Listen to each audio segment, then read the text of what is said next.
حضرت عمر بن عبدالعزیز رحمۃ اللہ علیہ کے والد مصر میں ہوتے تھے، اور جناب عمر بن عبدالعزیز حضرت صالح بن کسان رحمۃ اللہ علیہ ایک محدث تھے، ان کے پاس مدینہ طیبہ میں تعلیم حاصل کرتے تھے۔ تو آپ نے اپنے استاد صاحب کے پیچھے عصر کی نماز پڑھی، تو ایک رکعت آپ کی لیٹ تھی، اٹھ کے آپ نے نماز پوری کی۔ تو حضرت صالح بن کسان محدث تھے، عالم تھے، حدیث پاک کو جاننے والے۔ وہ حضرت عمر بن عبدالعزیز سے کہہ رہے ہیں بچپن ہے اور والد مصر میں۔ انہوں نے پوچھا بیٹا کہاں تھے نماز میں؟ ایک رکعت میں نے دیکھا کہ آپ نے دیر سے نماز پڑھی ہے۔ تو عرض کرنے لگے میں حضور کنگھی کر رہا تھا۔ بعض بچے آئینے کے سامنے کھڑے رہتے ہیں، پھر بڑی بڑی دیر ہی کھڑے رہتے ہیں۔ کنگھی کر رہا تھا تو ذرا دیر ہو گئی۔ حضرت صالح بن کسان رحمۃ اللہ علیہ نے ان کے والد کو مصر میں خط لکھا، فرمانے لگے جوانی بھی ہے، موقع بھی ہے، فرصت بھی ہے، اور ابھی بھی آپ کا بیٹا جماعت سے نماز نہیں پڑھتا۔ مصر میں خط گیا۔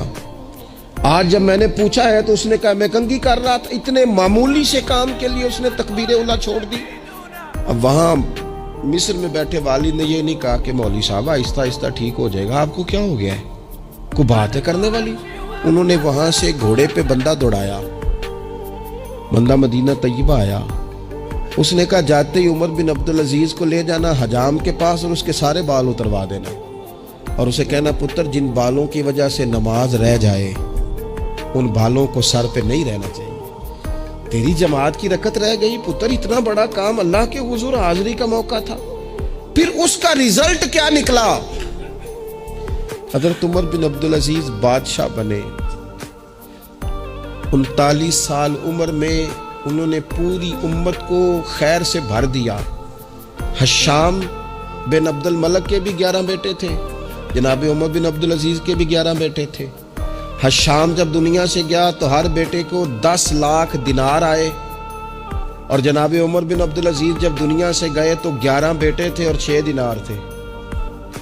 اور جاتی دفعہ کہنے لگے پتر اپنے باپ پہ شکوہ نہ کرنا، تمہارا باپ بزدل تھا، 2 رستے تھے، یا تو میں اپنے لیے جہنم کٹھی کرتا اور تمہارے لیے جائیداد بناتا، لیکن میں بزدل تھا، دوزخ سے ڈر گیا، میں جائیداد نہیں بنا سکا، اپنے باپ کو معاف کر دینا۔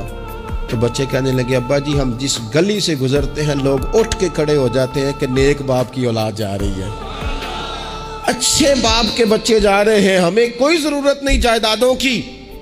وہ شخص جو یہ بیان کرتا ہے نا کہ 6 دینار چھوڑ گئے تھے، وہ کچھ کفن دفن پہ لگ گئے، کچھ اور کسی کام لگ گئے، 6 دینار کل بچے بچوں کے پاس، 11 بیٹوں کے پاس۔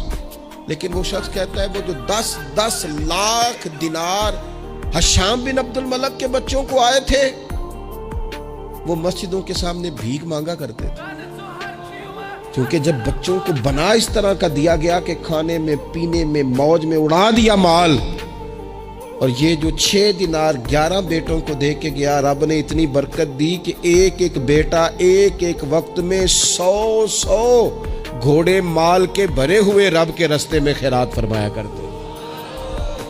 اصل دولت اولاد ہے، اصل دولت اس کا اخلاق ہے، اصل دولت اولاد کی اخلاقی تربیت ہے۔